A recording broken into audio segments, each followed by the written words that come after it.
Hello, welcome back to the show. Tonight we're going to be covering WWE Smackdown, WWE Raw, AEW Collision, and AEW Dynamite. Stay tuned, because it's going to be a good one. Roll intro. HCW Reviews. Hello, welcome back to the show. My name is Dan, or DP, whatever, and I am joined by... I don't know who this is. Who are you, stranger? Why are you here, and where's the real Rate Wrestle? I'm corporate Rate Wrestle. I toe the line. I don't get it. How did you get here? What happened to the old Rate Wrestle? Corporate things. That you can't go into. Correct. You signed an NDA, did you? Yes. Corporate things. No bunny ears. No beard. Just straight up wrestling. Fair enough. So how is corporate Rate Wrestle doing? Corporate Rate Wrestle is living the dream. The corporate dream of dreams. How is uncorporate DP doing? Homeless DP, as I will look at him right now, yes. Yes, homeless DP recording from my crack den, as it was. Well, I can see a needle in the bottom corner if you zoom in, everyone. But no, I'm doing okay. A few work things here and there. Other than that, it's fine. Generally, and it's been a decent week of wrestling to get through. And we'll get through it. But yeah, I think it's been all right.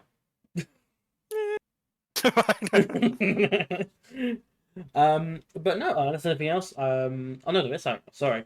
And before we get started, it'd be hugely appreciated if you guys can leave a like, follow on the video, a comment if you want to see a certain something covered, or if you want to see less of me, see more of Frozzy, whatever. No. Rate's always here, so you can't talk about him. But Yeah. But yeah, other than that, also our medias are above us here. We're on Twitch, Instagram, we're on Threads, Twitter, and also on Facebook. So if you fancy, give us a follow. It will go a huge way to help us out, and we'll greatly appreciate it. And the corporate OnlyFans is coming soon. Oh yeah, of course, and the corporate OnlyFans, which is going to be only Ray doing it. In suits. Maybe Frozzy, but we'll have to what's the word? Sort of convince him to do it, but. Fair enough. What do you want from me? Fair enough. But no, without any further ado, I believe we should just go into the show. So with that, we kick things off with WWE Smackdown. What's happening Sunday, DP? What's being released Sunday? I hope. Oh, we'll get there. We'll get there. At the end of the video and no one's watching. Wonderful. Yeah. You plug things at the end. No one's watching this at the end. But yes, on we go. WWE Smackdown. What happened on Smackdown? Yeah. So as we were discussing prior to this recording, I've wrote notes and still I can't remember what happened on SmackDown. So it started with Bianca supposedly, and tonight's the night of it here, and then Flair saying she's going to be next. I don't remember what happened at the start of SmackDown. Do you remember that? I mean, I'm in the same boat as you. I watched SmackDown on Saturday, quite a while away from when we're recording, but I don't really recall what happened. I vaguely recall Brawl happening. Yeah. I think Bianca was out. Oh, it's Bianca versus Asuka. Oscar in the main event, isn't it? So Bianca said it's tonight to get retribution, and then Flair says she's happy for Bianca because she's next in line. It makes sense to me now. I've looked at the main event. Fair enough. Yeah, I don't really remember. This was followed by the Brutes backstage. Big night, fight night. It's fight night. It's always fight night on Friday.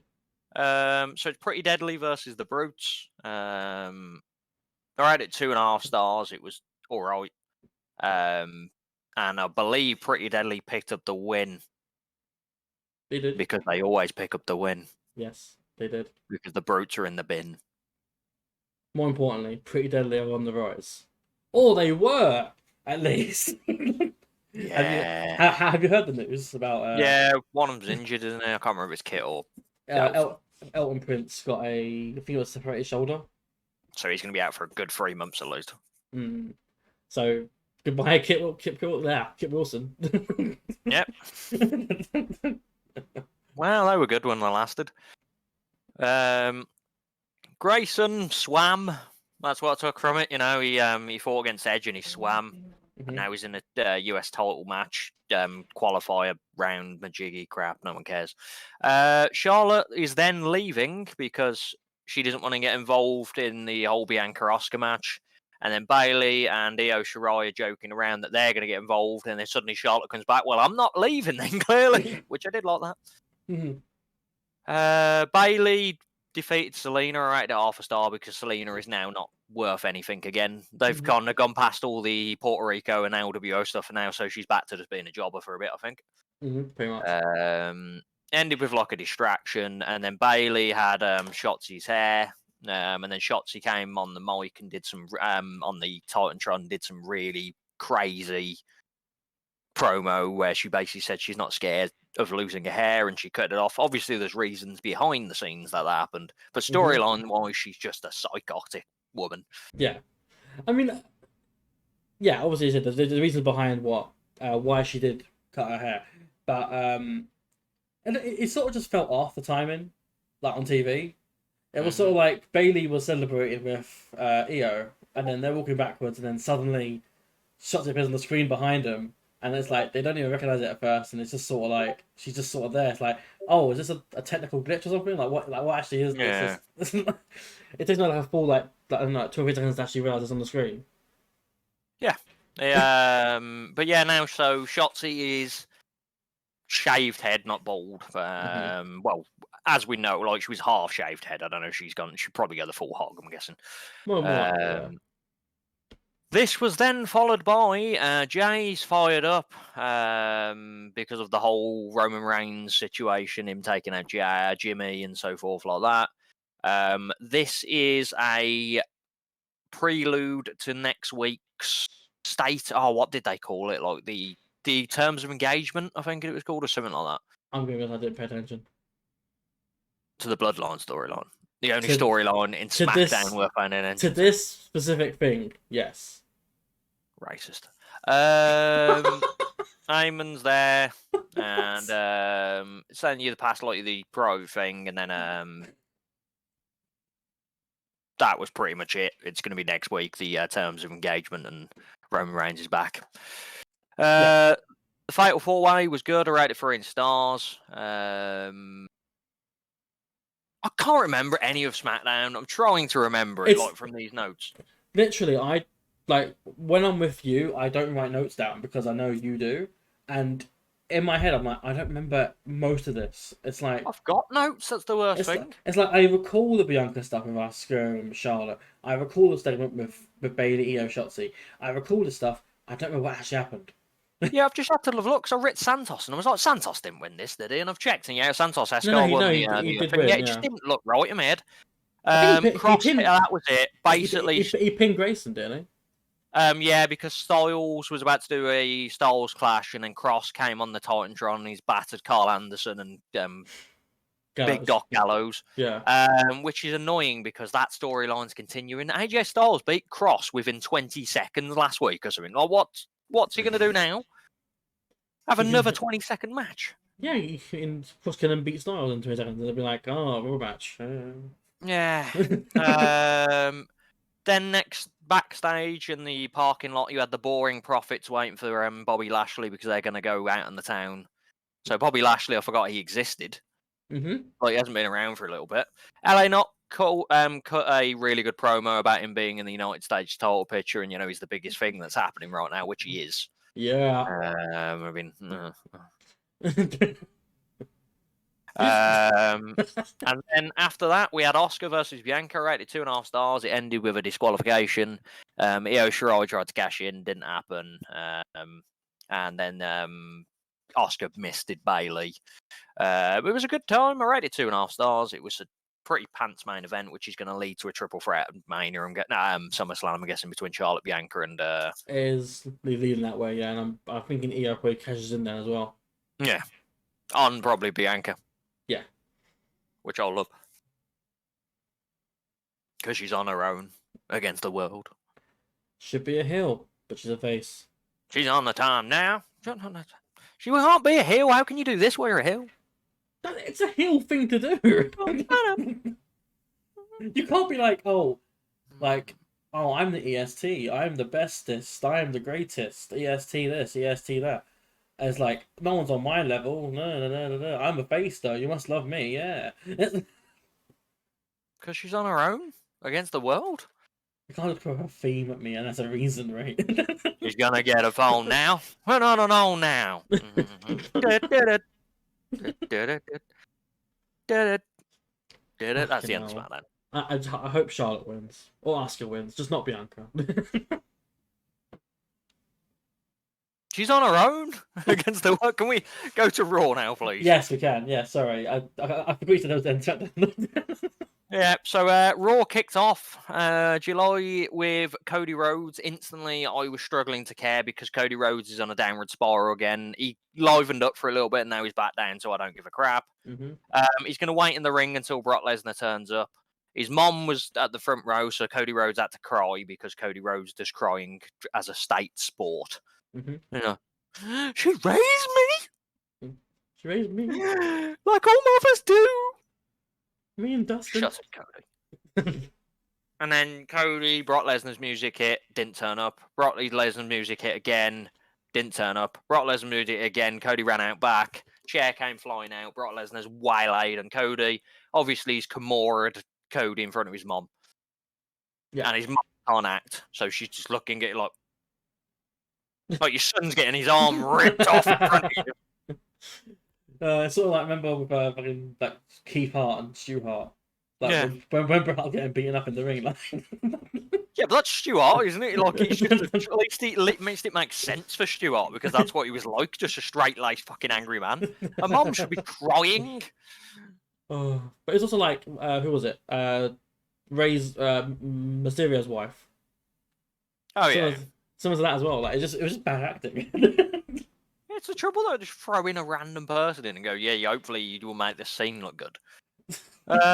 We followed this by Riddle versus Gunther. I rated it 3 stars. It was good, but it wasn't as good as I wanted the Riddle versus Gunther match. It was quite quick, and Gunther just basically mauled Riddle. Mm-hmm. He just won it pretty quickly, and then Gunther got on the announce table and pretty much said that he'll fight Elkham as, he's the best, Intercontinental champion there ever was, which he is. Mm-hmm. Gunther forever. I believe he's, how far is he now from breaking Honky Tonk Man's record? Like 40 days or something now, I think. It's very very close. Past SummerSlam though. Yeah, I'm guessing so. Yeah. Fair enough. Surely he's gonna beat Drew then. Because that's a record. Just beat. Yeah, you feel like they wouldn't stop the record. Then why would you want Honky Tonk Man to get the record? Like, there's no reason to do it. Mm-hmm.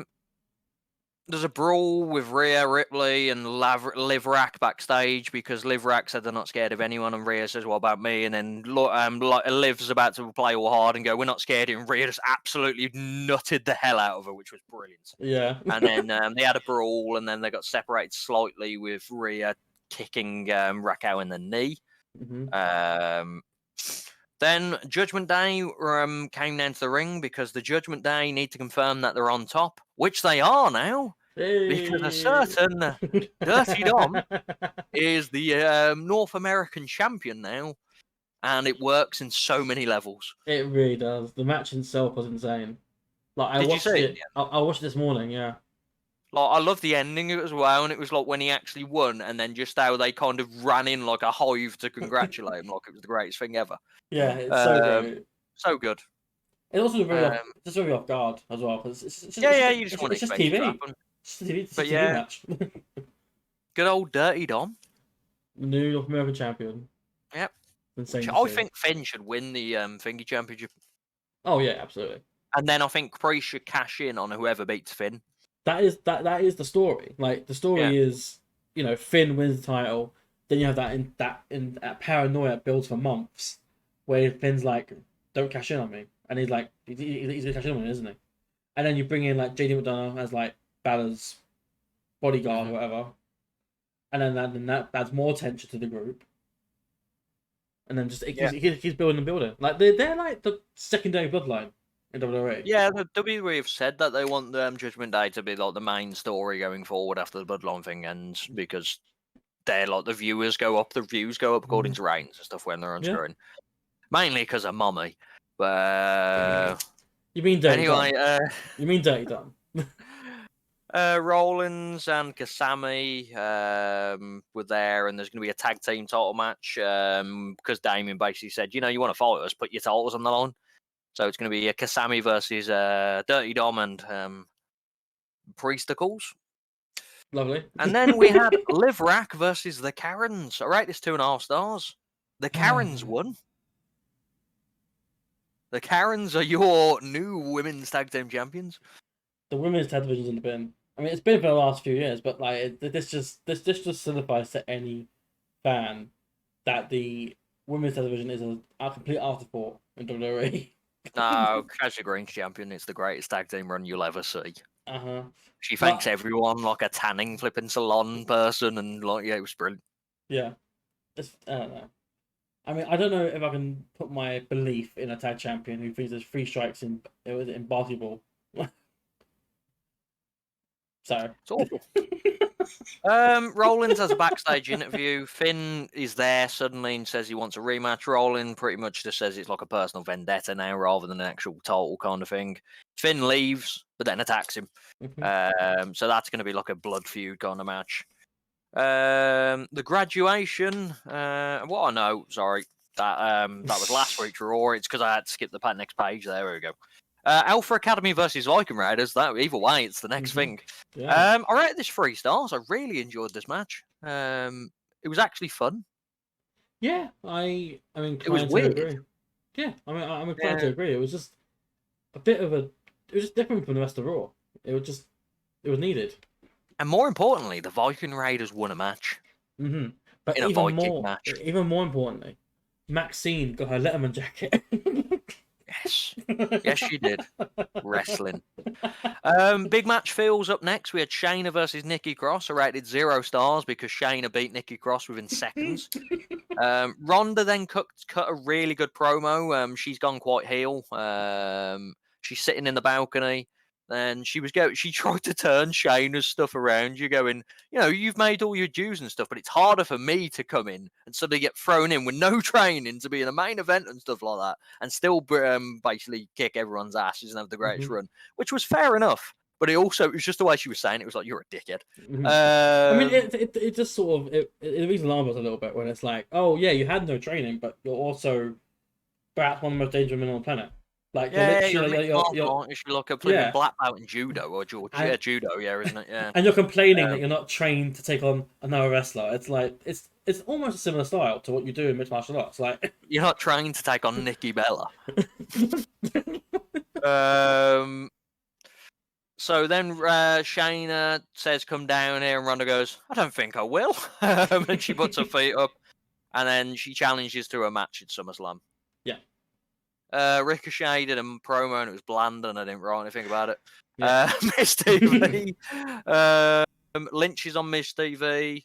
And then Lynch just gets really pissy with Miss straight away and goes, I know what you're going to do. You're going to bring out fucking special guests because this is Miss TV because you've got small balls and stuff like that.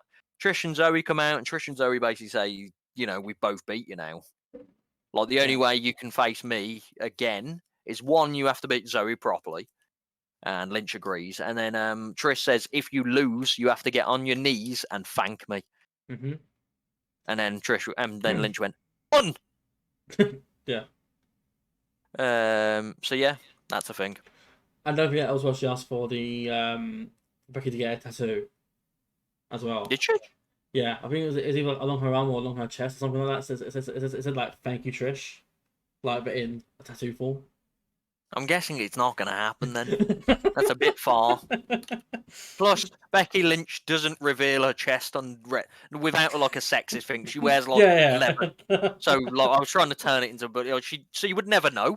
It might be her arm though. I can't remember entirely what it was. Yeah, arm would make sense. Yeah, because Becky Lynch wrestles in like full on like leather, like from neck to So it would just make no sense. Also, this fucking crowd was dirty, very dirty crowd. Dirty. Did you not hear it? No. When Trish said in her voice, when Trish said, "I want you to get on your knees," and then like some of the crowd were like, So was I. No, I wasn't. "Fuck's Bronson sake!" Reed versus Shinsuke and Nakamura. We're at the 2 3/4 stars. Shinsuke is about to win, then Ciampa gets involved and clobbers Bronson Reed, and then Bronson Reed wins because of a disqualification. Then Shinsuke pushes, well, with his foot, like a push, like back with his foot on Ciampa. So it's heating up in whatever that is. Yeah. Can we also Yeah. You know how they do like nicknames and stuff nowadays? It's like, Yeah. the Ring General, Gunter, Tribal Chief, Roman Reigns, whatever. You had someone like Bronson Reed. You could have said, something cool, like Titan or Colossal, whatever. His name is Big. Big Jonah. What's wrong with Big? It's so basic. I'm going to cut that clip and send that to Big Joe. DP called you basic. No, it's part of his name. It's not a nickname, though, is it? Big fucking Joe. Yeah, that's his that's his wrestling name. That's part of the name. It's Like, his stage name. Bronson No, I'm going to have to tell you. Bronson Reed is literally Big Bronson Reed. Okay, Lou Nixon. His nickname is Big Lou Nixon. What now, DP? Wait, there's two Bigs? Yes, Big Lou Nixon. What you going to do now? Nothing. Big John Stud. That's part of his name. Big John Stud. That's part of his name. Can't think of anything else that starts with big. I'm trying. Like Big Daddy Cool Diesel or something like. Big Daddy V. Oh. Anyway, we've gone off track here. We had Kasami versus the Judgment Day. I rated it 3 1/4 stars. Kasami won, and that was the end of Raw. It was a decent match. That was the main event. It was pretty good.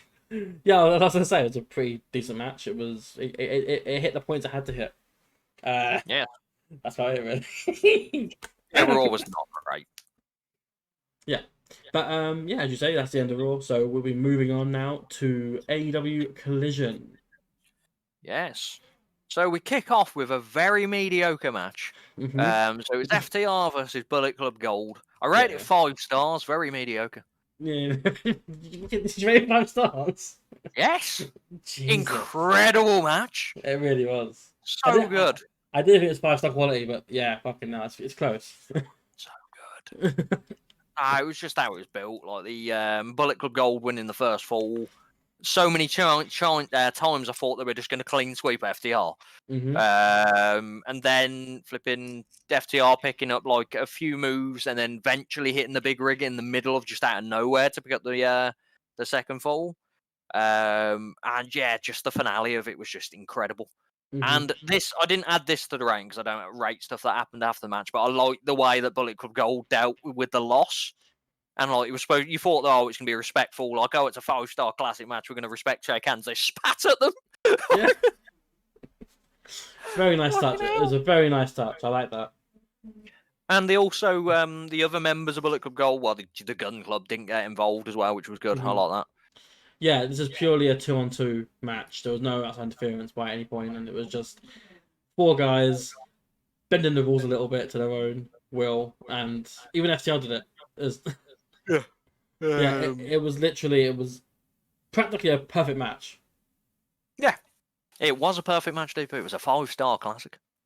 Fair enough. You fucking bastard. I'm always a little critical on TV stuff, that's all. Oh, yeah.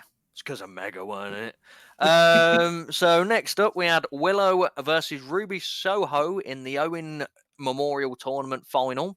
Mm-hmm. The match lasted like 7 seconds. I rated 2.5 stars. Like I put a tweet out. They should have either main evented this on the show, or they should have main evented it next week. A final of a tournament shouldn't be just a random throwaway middle match with Ruby Soho losing again in a tournament final. That match was 9 minutes long. Yeah. Tournament final. Mm-hmm. And Yeah. Willow Nightingale just like pretty much just won. There's no. Yeah, it was kind of like last year, wasn't it? Yeah, it was just a waste of a match. It's like Tony Khan went, we'll throw a women's one in there, but I'm not going to be shit about it. Like, I'd much rather, as you said, like it be on a different week. Like you could do that. Main event Rampage. Just Yeah, you have like the first half be the tag title match, second half, I don't know, a promo, and then the rest like another half hour final. Or you can throw the House of Black match in and have the women's match in the main event. It's just because that really didn't do much anyway, the House of Black match. Yeah. But yeah, it was just a waste of Willow Nightingale and Rubio Soho getting that far. The story, it was just a silly decision, I'll be honest. Mm-hmm. Ruby Soho should have won it because there's no reason for Nightingale to win it because she's already going to be facing Athena for the championship anyway. Yeah. Ring of Honor, and she's also the New Japan Strong title, and that's canon in flipping AEW anyway. So it's like they know she's a champion. Oh, okay, yeah. Yeah, so it's kind of like she doesn't need a build up. Also, isn't Juliet the champion now? She was the champion at the time, then close. Well, she's been champion recently, so she. Yeah, I think she was champ. I think she was champion when she fought Athena, maybe, or just lost it. I think. No idea, but either way, yeah, it shouldn't have been happened. We then had the team of Artemis Spencer and Randy Moles. Artemis Spencer's been in progress, hasn't he? Mm-hmm. And Randy Moles versus the Kings of the Black Throne. Is that their tag name when it's them two, is it? Where's them two, yeah. Okay. Why are this not called the House of Black in general now? What's the point of I don't know. I think it's in the same way that you have the Elite, you have the Young Bucks. No, let's not throw Elite as a reasoning for stuff. I'm just saying an example. Suzuki Elite. I'm just saying an example. Isn't it? Super Junior Elite. But no, you're right. Like there are like other examples. It's like go like L.I.J. Like they're just L.I.J. when they're like that variation. Yeah, any version of them. Yeah. Yeah. Like I understand if it's like 5 or 6 different things. So you've got like United Empire with Catch 22 because there's 7 people. Aussie Open. It makes sense, but when you're a 3-man tag to have King, I'm arguing about anything now at the moment. I've just realised. Anyway, I think it's because they were an indie team as well before. Yeah. So, I don't know. So King of the Black Thrones won clearly. I rated it 3.25 stars. It was fun-ish, but it was 2 minutes of squash. Yeah, that's fair. And then this was main evented via Punk versus Starks. I rated it 3 stars. Yeah, I wasn't massively into it. I don't care for Ricky Starks, as I've already stated. This hasn't changed my mind. And also, he fucked up the finish slightly. Because the whole finish was supposed to be him cradling the ropes to pick up the win so CM Punk could go. He was cradling the ropes. It went 1, 2, 3, and he was on the ropes at 3. So the 3 was already happening. Then he grabbed the rope. There's no, Punk was not kicking out. Did you all see the incriminating bit from fucking Bryce Remsburg? No. See, you know that they're the camera shot of Starks rolling up Punk, and then he held onto the ropes, and then as Remsburg counts, like I think it's like just before the 3, he looking up directly at Starks' arm, and you can see Starks holding the rope when he counts the 3. So he did an Aubrey. I didn't see anything. He's looking directly at Starks, holding the rope during the pin, and he's like, "Yeah, that counts. That's fine. Yeah, ding, ding, ding." He probably looked at it and went, "You've grabbed it after the 3 anyway. Of course it counts." Oh, if they play into this flipping CM Punk cheating, you got lost. Ricky Starks grabbed it on 3. It was literally, it would have meant nothing. But yeah, Ricky Starks is now your own art champion. He'll hold it for this next week, and then you won't see that title till next year again. Yeah. Because it's just a puppet title. Did you see what happened after as well? No. So it carries over a bit into Battle of the Belts, but we're going into that. But there's like a thing where he leaves the ring. He's like gonna get presented with a trophy. There's fucking Jushin Liger. He's there. Oh, isn't he fighting him on Collision? I don't think he is. But there's a thing where when Liger's there, he's there to like hand the winner the trophy, so Punk will start. Yeah. And then Starks takes it from Liger and just walks off. He doesn't celebrate with Liger or anything. Liger's just out there for like 10 seconds. He takes the trophy off Liger and then walks backstage. Well worth Liger turning up. Liger's there in full gear. Yeah, but Todd Liger has to turn up in full gear. Unless he turns up as flipping Yishin Liger. You know, that'd be really awkward with him handing the trophy. Well, no, like when he's on commentary, like Japan is like, he's he's wearing a suit, yeah, but yeah. Anyway, that was Collision. The first match was incredible. Women's match annoyed me. Third match was just a match, and then the fourth match just was botched at the end, which made me sad even more. Yeah, it didn't help that the barn burner was the opening match. Sort of put everything in a negative light. Yeah. But that was Collision, the wrestling show of the week. You could call it, I guess. But we move on to the final show of our coverage here, which is going to be AEW Dynamite. So we kick off with Hook versus Jack Kampf. Oh yeah. That's who he will be known as forever now, because Jungle Boy Jack Perry comes out to Ring Camp's music now. The original dun dun. Okay, then Jack Perry. It's the fucking yeah. I rated it 3 stars. I enjoyed the match better than I expected it to be. It kind of built and got to a point. And I really enjoyed the finish that Jack Perry's won a match. But too bad it's for the FTW Championship. Like, you forget for a while and you go, Jack Perry's picked up the win. And it was a momentous win. And this actually might work in the hill. Then I realised he's got the FTW title. I'm like, oh, fuck. Like, this was a very good match. Yeah. I think if it was purely in ring, it would have lost points. So I think it serves benefit that it was more out of the ring as well. Yeah, stuff like the move off the apron and stuff going out to, and like the brawl and like Jungle Cook's clothesline and Jack Perry over the timekeeper's area was insane. Mm-hmm. Jungle Boy could have flipping decided not to go to that clothesline, and he was going. Like, he was going. But this is the first side of Jack Perry where I've gone, you know what? This might be right. Mm-hmm. It's also the first time I've been like, holy shit, Hook looked vulnerable here. Yeah, and also Hook looked decent, like full-on good match. It wasn't just like his typical, like he had to wrestle for like 20 minutes or 10 minutes or however long the match was. This was followed by flipping Officer Barbrady trying to find where, there's a secret meeting between Jericho and Callis. Follow me! And he's looking in there and it's like, fuck.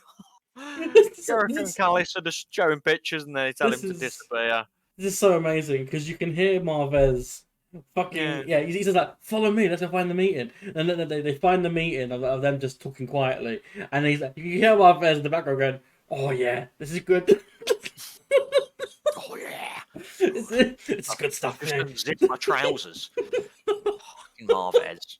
And then we had obviously the best part of the show, the Cole MJF segments. Mm-hmm. So Cole MJF meet outside. They don't have the sign in the background, and like MJF, what you brought? What you done? Well, I'm in a car park. And he says, Cole is bringing his outside like stuff. Cole isn't trying to become a chili beast. Like he really wants to eat hot stuff to like, get into it. And then it pans up, and then fucking MJF's like, I don't want to be here. I think they were preparing for 2 men of like Latin descent by eating spicy food. And then flipping, so they're in there. MJF's telling the great story of him fighting 695-pound Big Bill. Big Bill. In front of 90,000 Maximaniacs. What's his first name, Bills? Big. Full circle. It's part of his name. It's not a nickname. Big Bill. But yeah, so and then he's saying like I slammed him in the Satchcoon flipping Silverdome. And I'm cold. I've heard this so many times.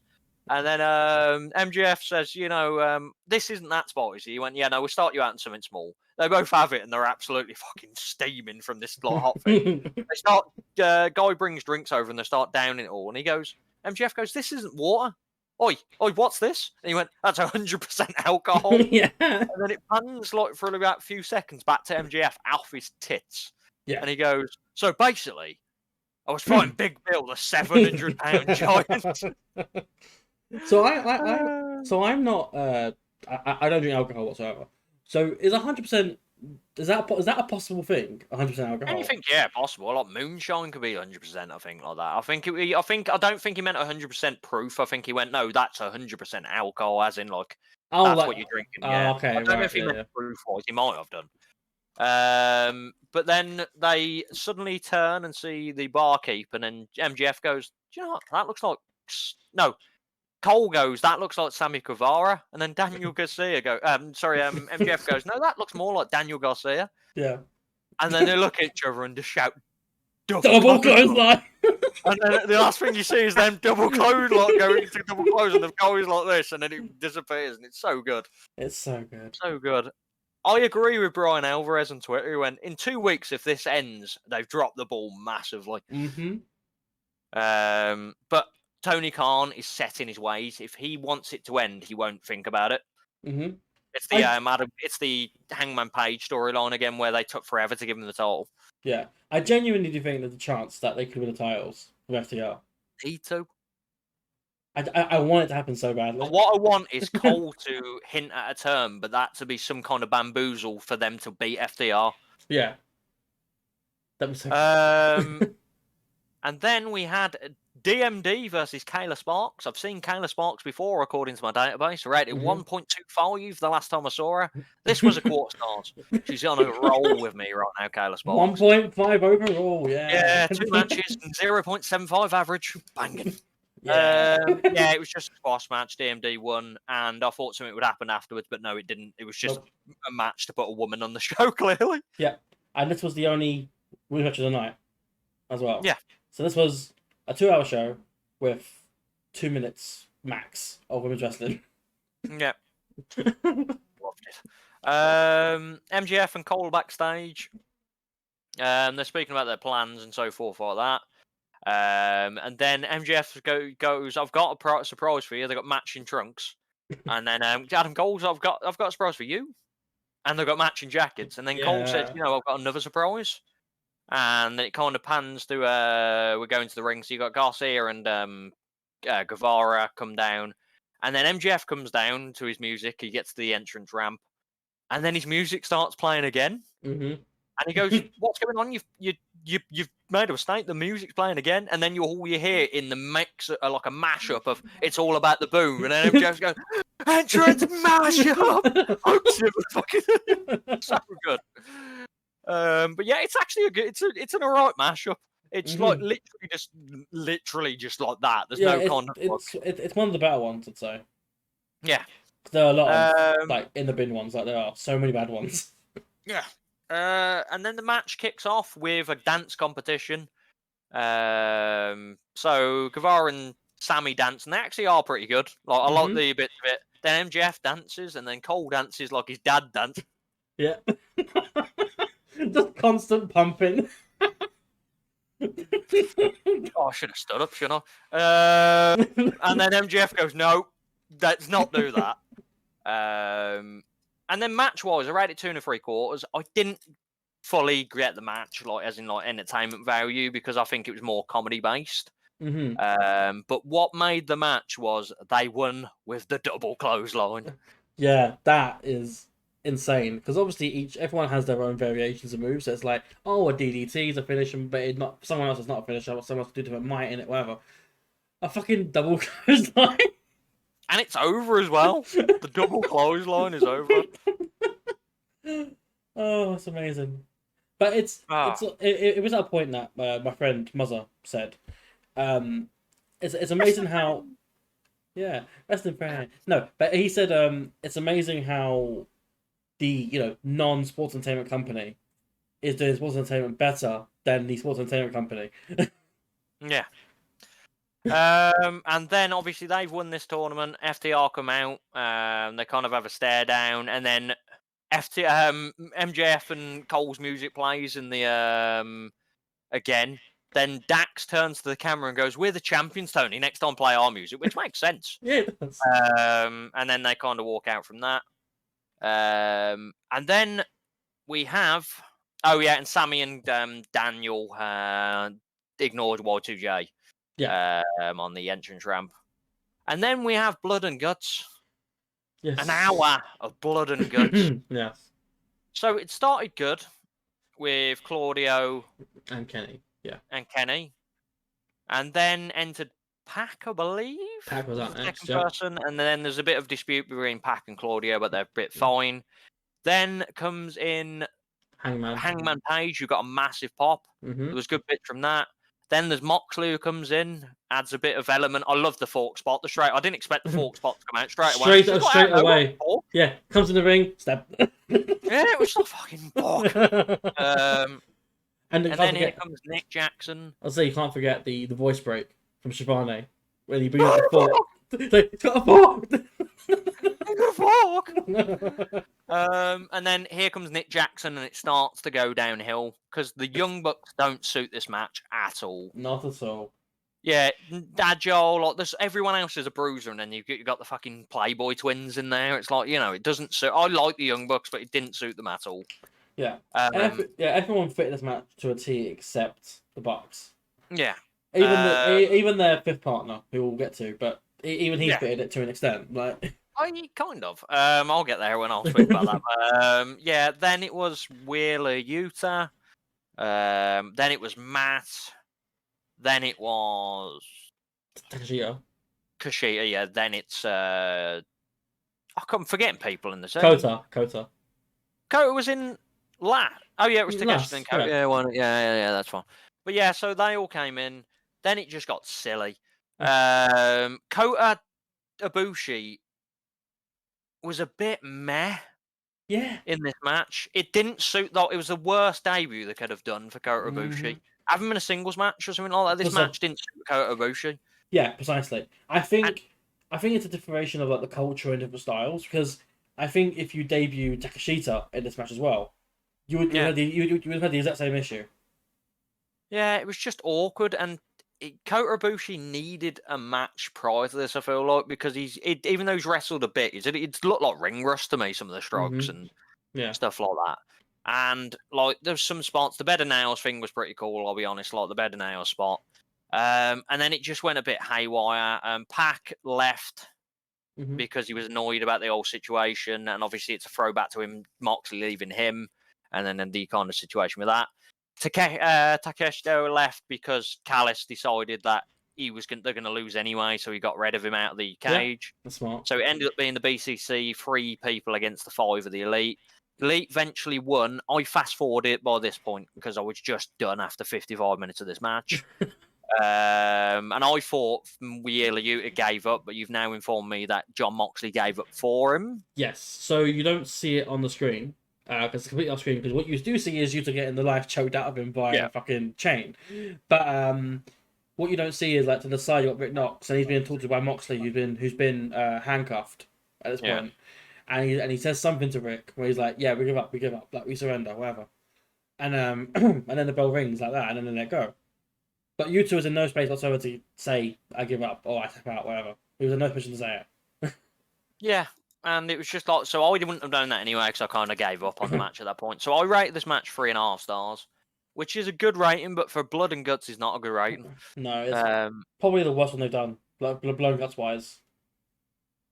Yeah, and it was just a letdown for Kota Ibushi, and I said the Young Bucks kind of weren't in it for me as well. It's just not my ending. I like this kind of title. It just wasn't my kind of ending. I feel like the BCC needed to win it, and now it's kind of like they're going to be stale as balls. Yeah, I mean, we said this earlier before we recorded, but like they're missing something, and that something is Brian. Like, you need a speaker, you need someone who speaks for the group, and right now they have no mouthpiece. Like, Callis was sort of there, but even that's just for Takeshita. It's not really for BCC. Because they can't bring Takeshita back into the BCC, because it would make no sense now, because he kind of abandoned them. Mm-hmm. Yeah. So, also, did the handshake thing happen after or on TV? Between who? So there's video footage of BCC and Elite shaking hands at the end of the match. I'm That's guessing not that on. happened afterwards. It's not on TV. Okay, yeah. So that's the end of that because they will play into that, and then also the moron he is, Ibushi did a back body, did a Yeah. a standing bump into the fucking tax. Tax. What a fucking idiot! Oh come on. Hey, Like, he's. yeah, but you kind of like with that kind of thing. Like the tax is supposed to be like a big thing in a match where the bump ups are horrible, and then just a guy decides to do it at the end of the match for no reason. Maybe, It kind of wastes the spot. maybe it was his first time doing it. I don't know. No, Bushi's been in tax many a time. I don't know. Oh yeah, But yeah, then, you're right, yeah. yeah, I don't get it. It just was silly, and I feel like they're like it's because someone's caught it on camera and stuff. It hasn't helped because it's just a thing. And obviously, do you want to hear the Jim Cornette reference to it? Go on, Someone tagged him in. He went, "This is a pretend. This is the pretend play wrestler all the AEW fans were salivating over. Another clown whose biggest fan is himself. Another garbage wrestler who falls into sharp shit. What a talent, Jim Cornette, baby!" Oh Jesus. Yeah, to be fair, he's not wrong.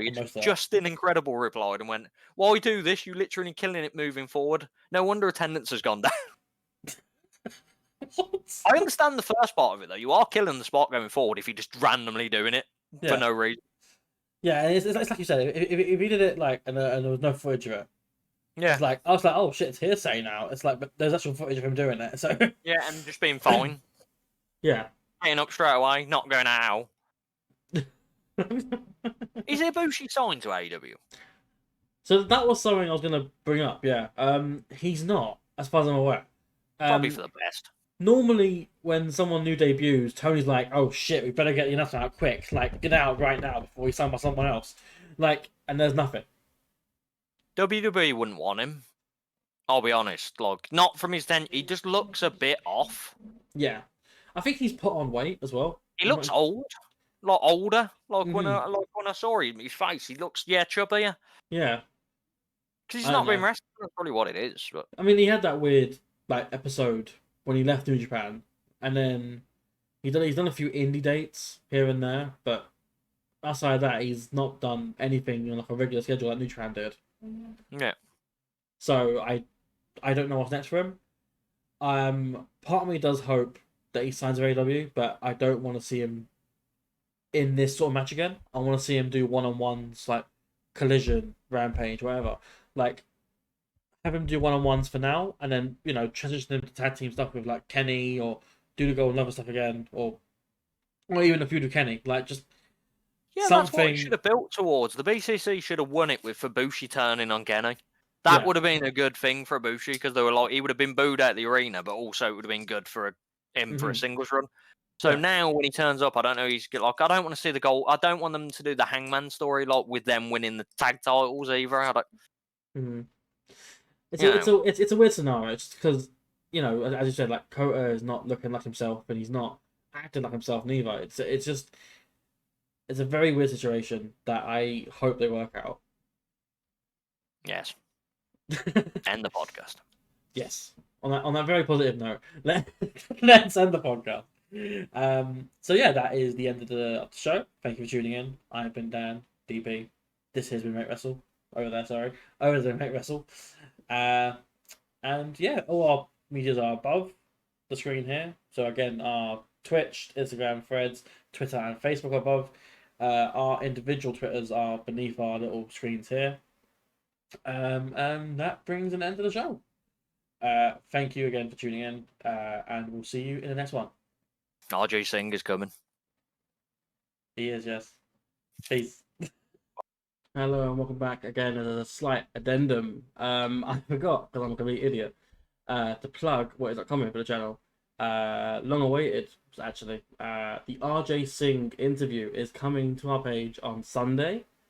Sunday at 8 PM BST. So yeah, that's why I had to plug really. I don't know if Ray did, I didn't ask him. So there you go. But yeah, with that's the end of the video. Again, follow our socials, follow my own Twitter, follow Ray's Twitter. And that's it really. I'll put a little graphic up somewhere. But yeah, RJ Singh is indeed coming Sunday. Keep the eyes peeled. See you there.